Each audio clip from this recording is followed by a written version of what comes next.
ये जैसे हमारा एग्जाम्पल था 1, क्या कह रहा था, x1, x2 dot dot xn, या इसी को कभी कभी या मतलब इस तरह से भी लिखा जाता है xi फॉलो कर रहा है यूनिफॉर्म 0, 1। तो ये हमारा हो गया, ये हमारा हो जाएगा 0, मतलब i जो हमारा है वो फॉलो, मतलब i की जो रेंज है 1, 2 डॉट डॉट n। ये इस तरह से कुछ दे रखा होगा बुक में, या मतलब वो उस क्वेश्चन में दे रखा होगा। फिर आपसे पूछा गया है देन फाइंड पीडीएफ आपसे पूछ लिया गया फाइंड करो। फर्स्ट आपसे कह रहा है या तो कुछ इस प्रकार से देख देगा, तो ये लिखा होगा maximum x1, x2 dot dot xn, और ये हमारा हो जाएगा सेकेंड के लिए x1, मिनिमम के लिए हो जाएगा minimum x1, x2 dot dot xn।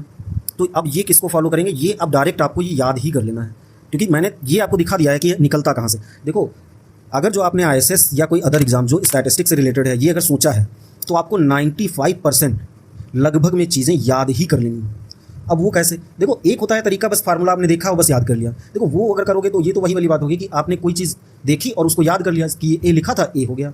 लेकिन अगर जो बाद में आपने ये समझ लिया कि ये ए आया ही क्यों, बी क्यों नहीं आया, तो आपको पता चल जाएगा। वो कैसे पता चलेगा, जैसे ये मैंने ऊपर प्रूफ करके दिखाया, तो प्रूफ ये आप करके रख लो, लेकिन जो एक नोट्स, जो प्रॉपर नोट्स आपको बनानी है वो इस चीज़ की बनानी है। अब ये किसको फॉलो करेगा, ये फॉलो करेगा बीटा फर्स्ट, और बीटा फर्स्ट हो गया, और ये हमारा हो गया n, 1 को फॉलो करेगा।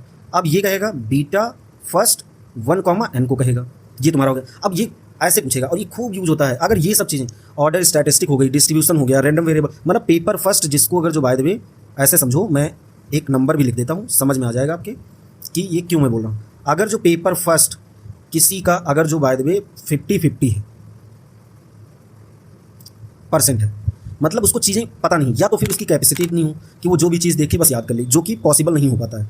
तो अगर जो आपको अगर जो 50% अगर जो ये आता है, तो इसकी पूरी गारंटी है या इसकी पूरी प्रोबेबिलिटी है कि आपको पेपर सेकंड भी 50-50 ही आएगा। बट ऐसा पेपर थर्ड फोर्थ के साथ नहीं है, क्योंकि ये दोनों आपस में रिलेटेड हैं। खास करके पेपर जो सेकंड है ये डिपेंड करता है किस पे डिपेंड कर रहा है, ये डिपेंड करता है पेपर फर्स्ट पे।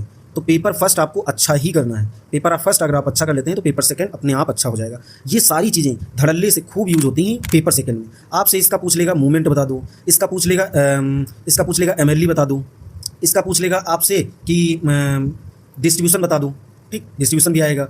इसका पूछ लेगा कि ये अनबायस्ड है कि नहीं है, कंसिस्टेंट है कि नहीं है, कंप्लीटनेस, सब कुछ ये सारी चीज़ें बताता है। तो ये आपको याद ही करना है और कोई विकल्प नहीं है आपके पास। आप बस ये इतना कर सकते हो कि इसको साइड बाय साइड आप लिखते हुए चलो कि चीज़ें समझ में आएंगी, वैसे आप गड़बड़ा जाओगे।